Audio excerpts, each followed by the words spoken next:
Ankleshwar B division પોલીસે ઘાસની ઘાસડીઓની આડમાં કન્ટેનરમાં લઈ જવાતા 24.89 લાખનો દારૂનો જથ્થો પકડી પાડ્યો। અંકલેશ્વર બી ડિવિઝન પોલીસ મથકનો સ્ટાફ પેટ્રોલિંગમાં હતો। દરમિયાન બાતમી મળી હતી કે સુરતથી વડોદરા તરફ નીકળેલ રાજસ્થાન પાર્સિંગના કન્ટેનરમાં વિદેશી દારૂનો જથ્થો ભરી લઈ જવામાં આવી રહ્યો છે। બાતમીના આધારે પોલીસે રાજપીપળા ચોકડી પાસે આવેલા વરસા હોટલ સામે વોચ ગોઠવી હતી। બાતમીવાળું કન્ટેનર આવતા પોલીસે તેને અટકાવી અંદર તપાસ કરતા તેમાં રહેલા ઘાસની 94 ઘાસડીઓની આડમાં સંતાડેલ વિદેશી દારૂની 5940 નંગ બોટલ મળી આવી હતી। પોલીસે રૂપિયા 24.79 લાખનો દારૂ અને 10 લાખનું કન્ટેનર તેમજ ઘાસડીઓ મળી કુલ 35.2 લાખનો મુદ્દામાલ કબજે કર્યો હતો।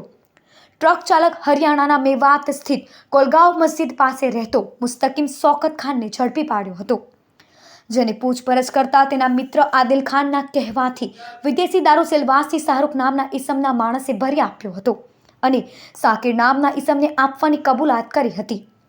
એક પેટી પર દારૂની ખેપ બદલ શાહરૂખ 300 રૂપિયા આપવાનો હતો।